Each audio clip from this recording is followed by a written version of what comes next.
Hi, I'm Kelsee from LifeSong. Abraham Lincoln once said, "Honor to the soldier and sailor everywhere who bravely bears his country's cause." I am so honored to be here today at the home of double Purple Heart recipient Dennis Chamberlain. I get to take you guys inside his living room and sit with his family as they tell us their story. I will also be joined by United States Marine and American Idol finalist, singer-songwriter John Wayne Schulz, who will be my co-writer on this project. So step inside this home to hear true stories of true heroes. When I asked Dennis to tell us his combat story when he earned one of his Purple Hearts, I could sense a heaviness in his recollection of this event. He was tasked with being the only American officer to lead 850 soldiers on a clearing operation in a sub-valley where there was substantial Taliban activity. Of those 850 soldiers, about 50 of them were American and 800 were foreign forces. Dennis received intel from his Green Beret buddies that about 50 to 100 of the 800 foreign forces were actually enemies looking for an opportunity to turn on him and his men. My name is Dennis Chamberlain. I was a first lieutenant at the time. I spent 26 years in the Army and retired in June of 2020 as a captain. The story kind of starts on August 1st, 2007, where I was tasked to being a ground force commander on a brigade clearing operation for the 82nd Airborne Quick Reactionary Force. So on August 8th, we went through the valley. We again, minimal opposition heading up the valley. We got to what we established as our limited advance and started turning around our convoy and says, well, I guess our reports were wrong. But as we started turning around our convoy, which consisted of a lot of Afghan National Army and Afghan National Police vehicles and the, I think 12 American vehicles that we had. It was like the hills came alive, and along about a 3-kilometer path, we were just getting ambushed on both sides of the valley. And they estimated that it was about 2,000 Taliban that were ambushing us and just really laying it to us. They were in high ground. They had established defensive positions and were just hammering us all through our convoy. And it took us about 8.5 hours to fight out of that valley.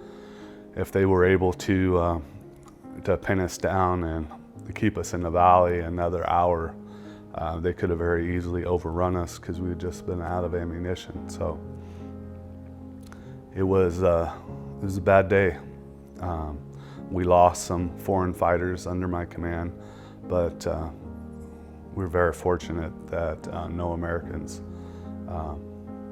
paid the ultimate sacrifice that day. We hadn't really found any forces of that number since 2001, 2002, when we were just going into Afghanistan. So it was a big deal. And we rested and refit and resupplied,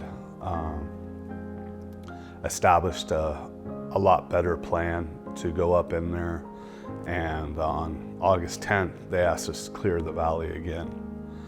And we head up, and again, we had reconnaissance platforms that were spotting for us. So we're about halfway up the valley, and we see about a 20 to 25 man element trying to come down and ambush us. The brigade commander comes on the radio and says, I want to talk to Jumpmaster 36 Actual. That was my call sign. So I get on the radio and I'm talking to a notoriously tough brigade commander, like he's has quite a history of relieving people in combat. So I'm like, this is great. So he gets on the radio and we're having our conversation. He says, I want you to go up there and put your boots in that blast crater and report back to me no collateral damage. So I take my order and I assess the mission, and I didn't really have enough soldiers. I didn't trust my ANA and AMP because I got reports that I had Taliban that had infiltrated their ranks. And so I decided to use an infantry tactic called a raid, where I would take a small element and try to be quiet and quick and use stealth to go up and assess the blast crater. And we were at about 10,000 feet in elevation in Afghanistan. The mountains just start at like 6,000 feet and go up from there. It was tough going. Like I said, I was over 300 pounds. All my other soldiers were outfitted the same. You know, we're all carrying about 100 pounds of gear. So we're not stealthy, we're not quick. We're heading up the mountain. It's getting dark. By the time we get to the blast crater, it is dark, and all along our route up there to the blast crater, we're getting intelligence from a SIGINT platform that we had requested, and they're telling us that they're setting up multiple ambushes, that they think we're trying to be quiet, but we're not. So they know where we're at, and they're going to ambush us on our way back down. And so this is kind of messing with our heads a little bit, that we're getting all this intelligence. I went around the patrol base and got feedback from them, and they all wanted to head back to Friendly Alliance. So we headed back towards Friendly Alliance. You know, it's better to have buy-in of your soldiers in the plan than it is to assert your dominance and just say, hey, this is what we're gonna do. And I took their advice and their recommendation, and we headed down the mountain. And I gave them what we call a five-point contingency plan of how we're going to do this, that we're gonna move very deliberately and slowly and use our advantage of our night vision goggles and our equipment to head down the mountain. And I said, you know, we're gonna move approximately 50 meters and we're gonna stop, look, listen, and smell, try to see if we can find out where these ambushes are as we move very deliberately down the mountain. And this was gonna be a long, long patrol. Like, we were 3,000, 4,000 meters away from our front lines. Very tumultuous terrain. I mean, cliffs everywhere, big rocks, just not a very friendly environment. A lot of ability to be ambushed. So we head down the mountain. I think we're on our fourth or fifth stop along the mountain, conducting our stop, look, listen, and smell sills. And I remember feeling the need to go take a knee by a rock and just kind of stop there. And just as my knee hit the ground, there was a big flash of light. And then I remember the sensation of falling. And I'm like, man, I'm still falling. And then I was knocked out, and I don't know how long I was knocked out, but when I woke up, immediately called out for the rest of my unit, the other 3 guys that were with me, and trying to, you know, establish communication with them. My radio wasn't working. My night vision goggles had been busted in the fall. They weren't there. I called out repeatedly, tried to get on my radio. It wasn't working either. And it was just kind of assessing a really bad situation. We'd had a break in contact, and what that means is I had gone down in the ambush and fallen off a cliff, and the rocket propelled grenade that was the flash of light had sent me off the cliff, and then I fell, and my night vision goggles, when I impacted on like my back, and just the force of hitting established like a lever, and my night vision goggles hit me between the eyes and knocked me out. So I'm laying there in a lot of pain, kind of assessing my injuries, and my toes and my hands just kind of assessing my injuries, and I could feel my legs, and I had shrapnel injuries to both of my legs and through the top of my right foot and my left shin. And I was still able to move and stuff. But right as I was noticing that I had shrapnel injuries, and I just thought it was hot, because it was August, and kept wiping what I thought was sweat, but I had a pretty good laceration from my MVGs in between my eyes, and I was bleeding. And just as I noticed those injuries to my lower legs, I could hear people, talking in Pashto, and realized that I had the enemy was right there close by. And I could see them silhouetted against the stars from where I fell, and I was on a little rock outcropping on the side of a mountain, and below me was another valley, so I was just kind of sitting on the edge of this rock, and had I not hit that rock outcropping, I probably would have died, because it was quite a bit of an additional fall too, and I don't think I would have survived that. So kind of thinking about things, and I'm kind of made the decision, well, I'm not going to get captured. If this is my time, I'm going to take as many of them out as I can. And so I get my M4. It was tied off to my chest, so I still had it. And I get a couple fragmentation grenades. I was going to initiate my own little ambush on them, and got my magazines out so it'd be easy for me to change magazines, and kind of say a little prayer, and I take aim at the enemy, and I don't know how to describe it, but I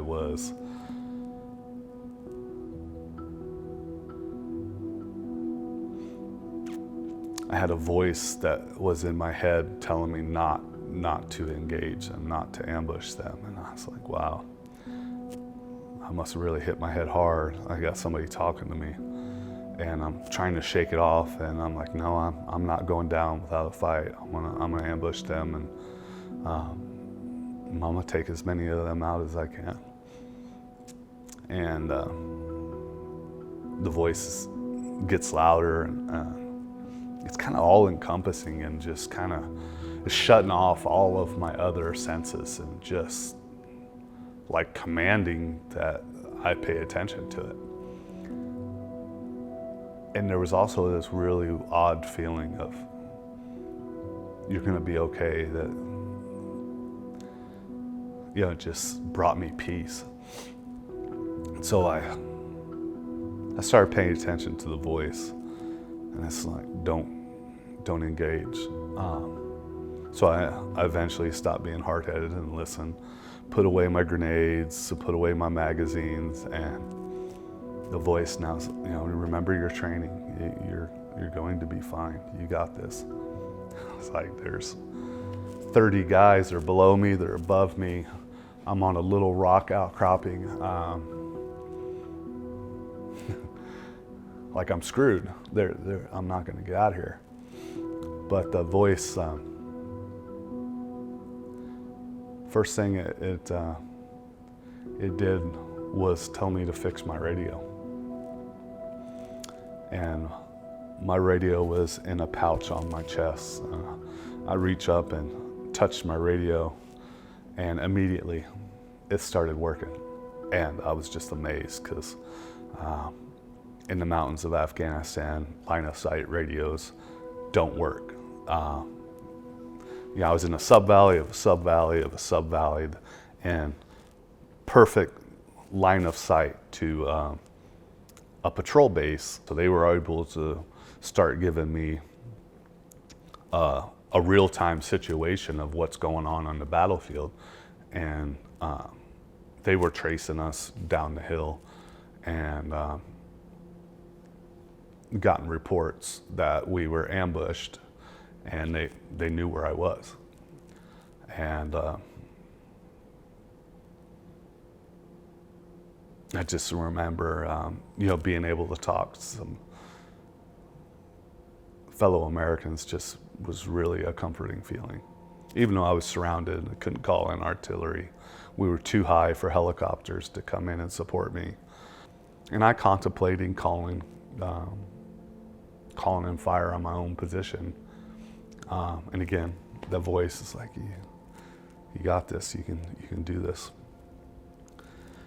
So the voice talks me out of that, has me, again, fix your night vision goggles. And they were tied off to my helmet. They were hanging, dangling down. So I picked them up and took my Rhino mount, which is a very difficult mount to attach back to your head, let alone dark. I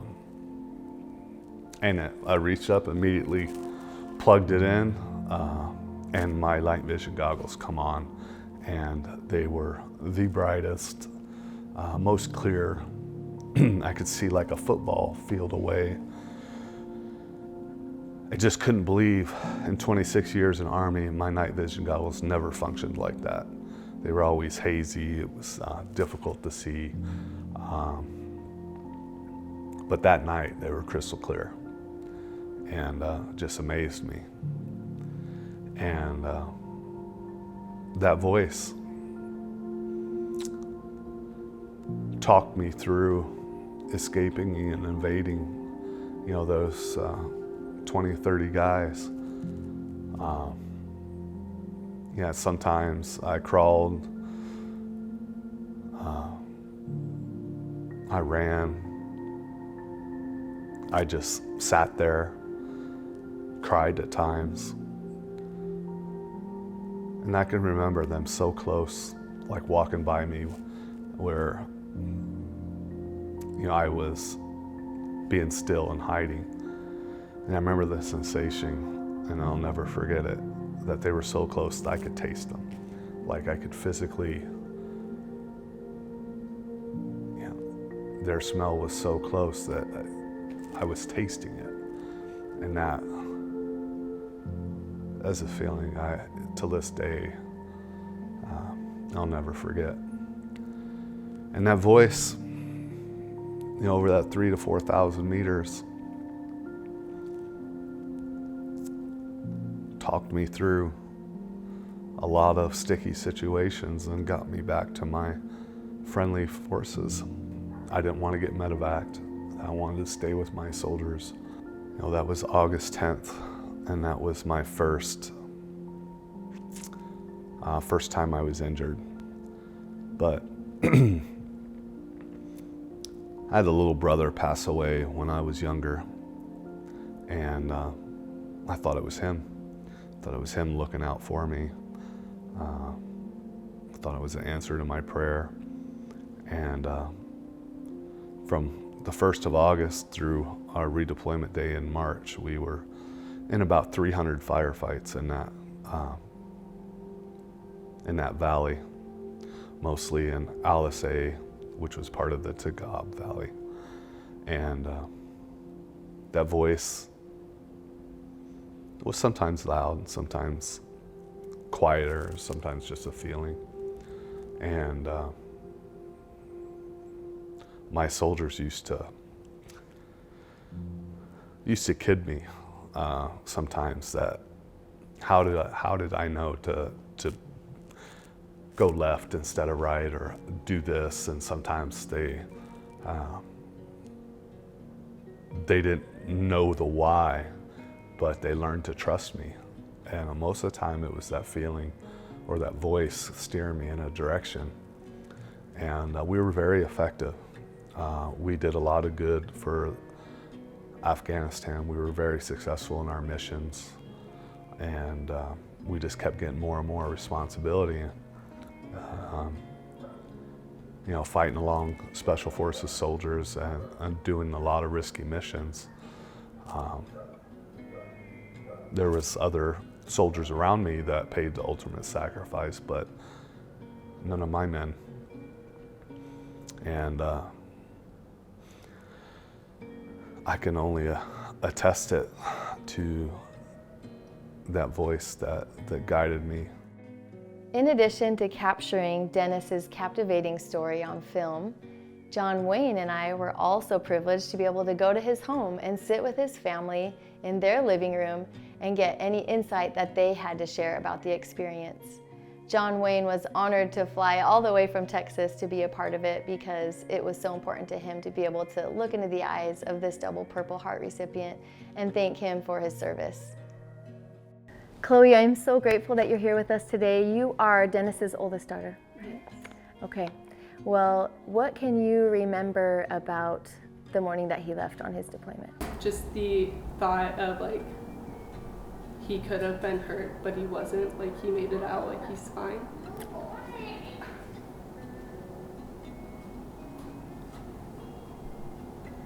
Sorry. It's okay.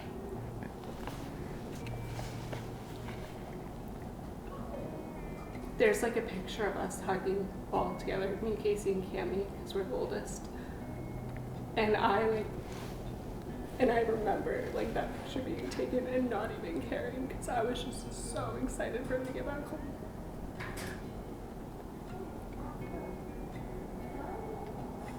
Thank you so much for sharing that. Thank you so much for supporting your dad. You're a strong little girl.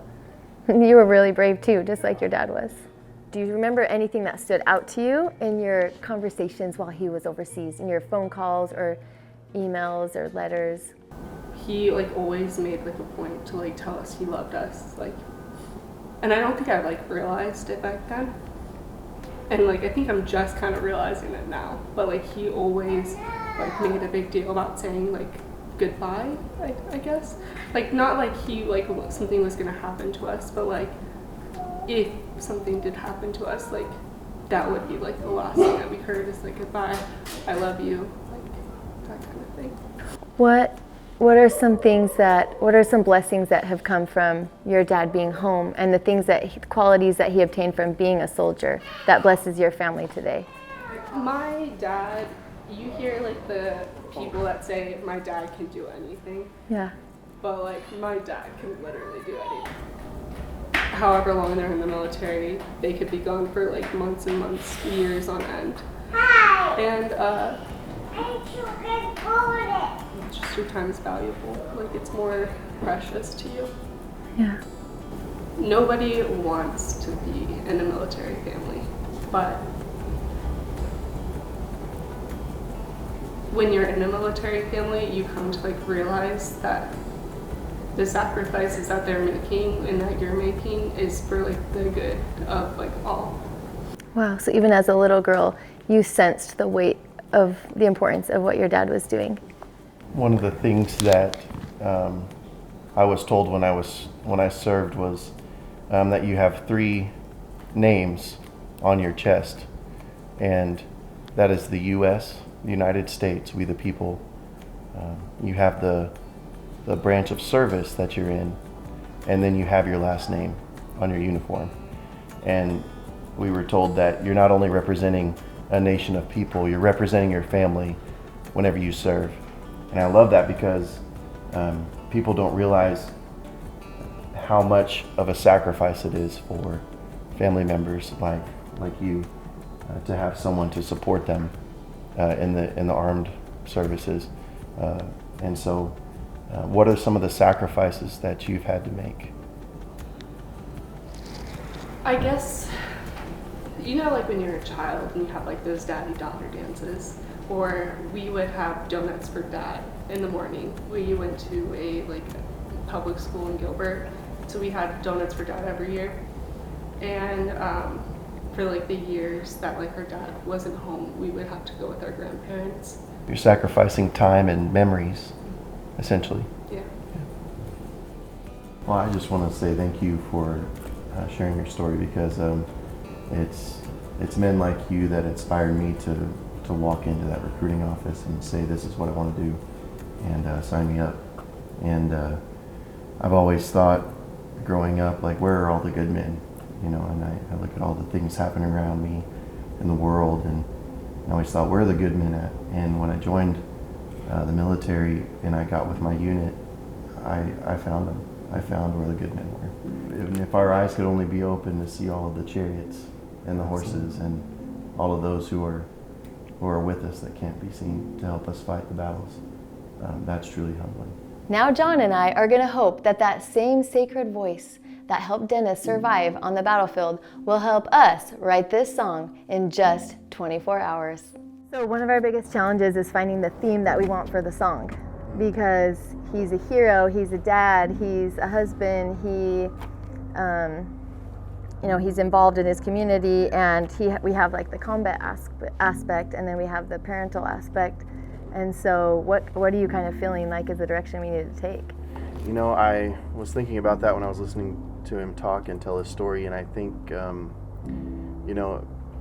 having served in the military myself, I think about, some of my challenges that I had where I can relate to him. One of the things that I was taught in the military too is that, you're trained for so many hours, months, years. You do so much training, and it's all to prepare you for when you're in that moment, when you're under fire, you're taking fire. And they tell you that you'll truly find out who you are when you're under fire. I'm definitely honored to do this. I'm so excited, and this is a challenge. This is really a challenge to write this song in 24 hours, And I think even less probably, because the time we heard his story, the time we actually started writing was less. Yeah.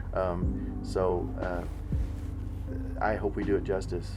He's a great man, and he deserves a great song.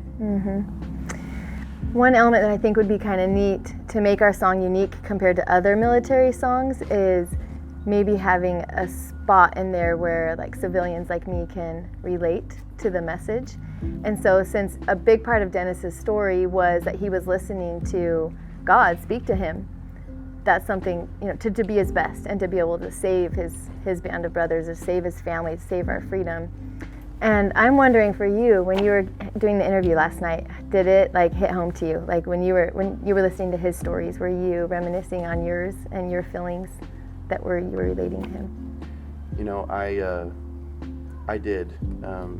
To listen to a lot of the terminology he was using, to the tactics that he was talking about, the feelings, the emotions, whenever he rode away on the bus and saw his family kind of fade away,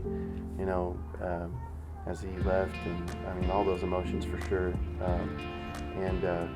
I feel like the men that he lost, I've lost some friends in the Marine Corps as well, and that definitely hits home with me. Well, let's get trying some chords and see where we want to start. Something I kind of thought of is kind of need a cool little intro that might kind of set the mood of the song. Been kind of playing around with different things in my head and on the guitar. I think if we put some minors in there, it'd be kind of cool too, because it's an emotional song, but yet it's a motivating song. So.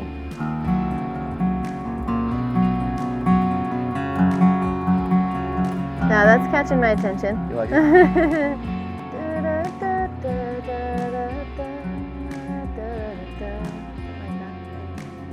So kind of maybe going with that, taking fire,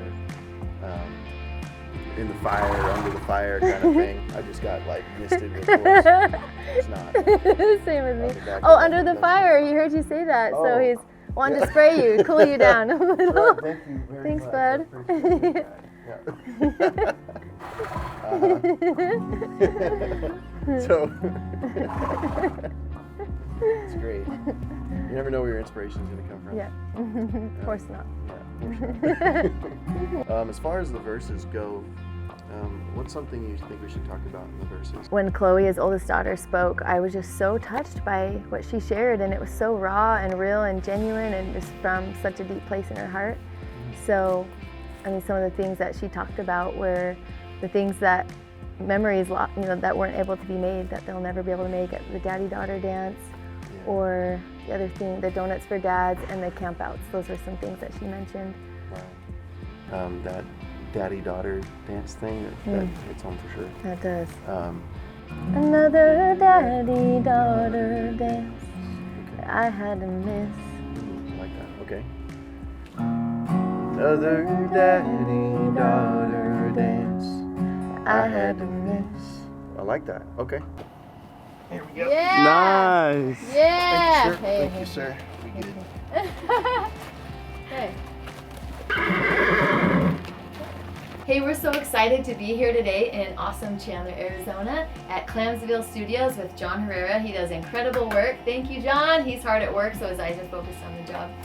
He said Troublemaker Studios, that's what he called it today. Yeah, I don't know why, I don't know where he got that, me sitting here. But we're so excited to see this song take a new form, and it's already coming together. John has some of the vocals down, and we're getting musicians in, and we're excited to keep it moving. Yeah, the song's about to come alive, so we're excited about it. So, Hero Under Fire, great cause, Purple Heart Recipient. I'm happy to be here to play on it. I brought out my trusty Alex Lifeson Les Paul for it. So anyway, felt like it was right guitar for this song. And thank you guys for inviting me to do this. This is awesome. What a great cause. And I know this song will reach a lot of people. We have two-time Grammy Award-winning musician Mel Brown here with us today, and I am so excited to have you here. Thank you so much for being here and being part of this LifeSong project. So when I just sat and told you about the mission of LifeSong and the concept, what thoughts do you have about what we're trying to do here? It's an amazing story. I think the story is amazing. I had an opportunity to read the lyrics before we played and to hear them while we played. It just tells a great story, and the reason that you're doing it is fantastic. These are things that are timeless, and the message will be enduring. So it's always exciting to be a part of something that will be legacy. There's always a lot of pieces when you record a song. You've got the technical side of it and the production on the computer and the levels and the sounds and then the vocals, musicians, and the formatting and the timing. So it really does take a whole team of people. It really does, and I love the level of talent that you get to be around whenever you do stuff like this, whenever you get in the studio and you get to watch what you kind of created and what you kind of hear in your mind kind of take shape. Well, we are so glad to be here with you guys. We absolutely loved interviewing the Chamberlain family, and how cute were their little girls. I mean, so every cute. single one of them just has such a light about them, and we loved meeting them and hearing their stories and their insights. And we love seeing your family connection. You guys are an amazing family doing so much good in your own family and your community. And so thank you for your great examples, and thank you for opening up your hearts to share your amazing story with us. We really appreciate it. We just want to let you know we're very grateful for your service and for who you are, not only in service but to your family as well. Well, without further ado, here is Hero Under Fire. All right. Here we go.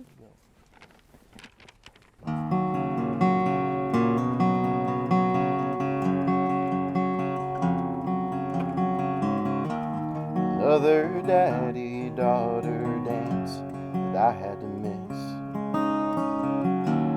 Another day I go without a morning kiss. When I saw your face looking back at mine. Wave goodbye, I knew it could be the last time.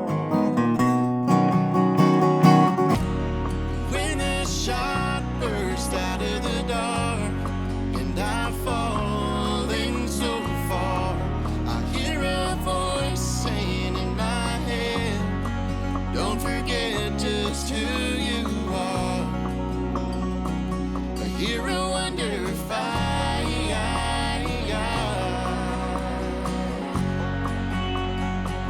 A hero under fire.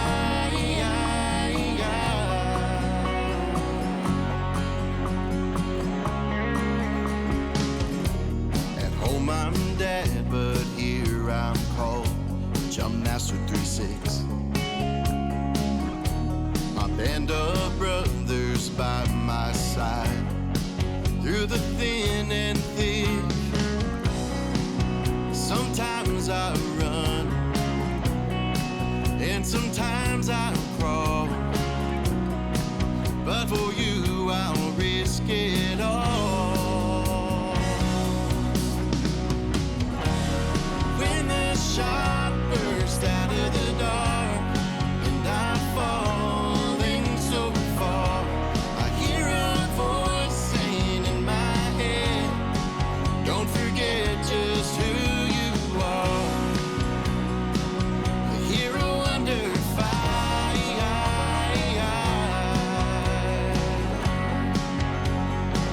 A hero under fire.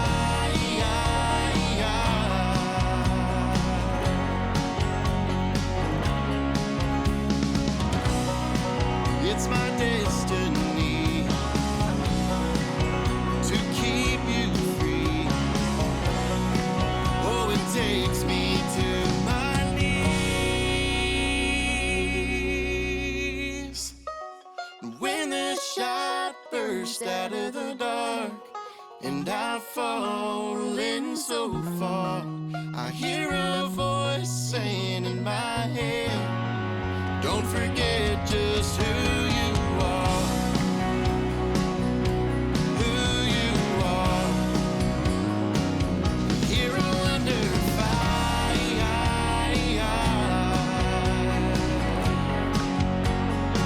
A hero under fire.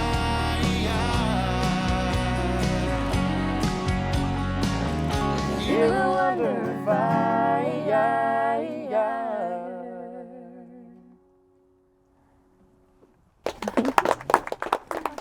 Thank you.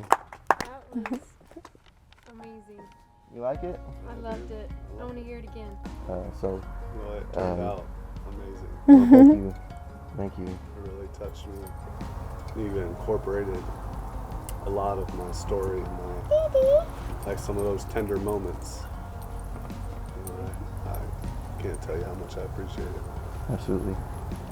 And just, this is not something that happens to people every day, and The fact that you did it in 24 hours amazes me. That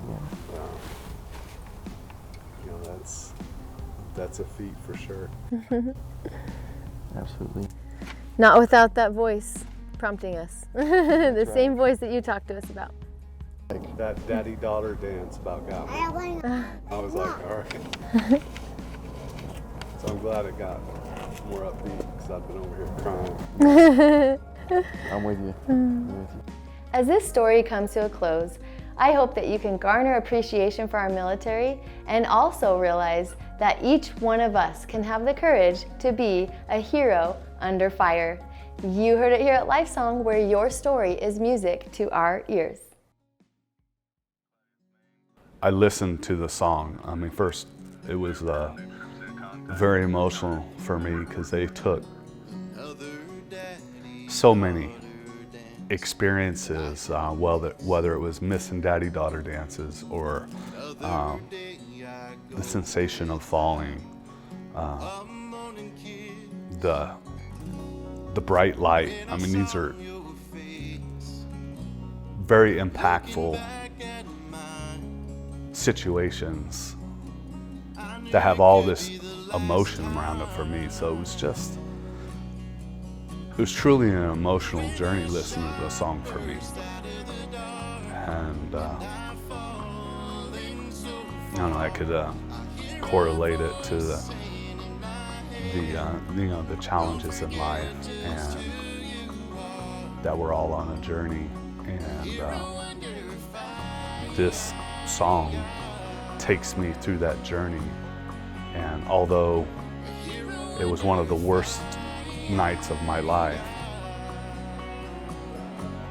it was also one of the best ones. That terrible night led me to my faith, and my faith is what helps me deal with some of the emotional scars of combat. It takes me through that entire journey of the highs and lows of life, and that it's amazing how it ends up.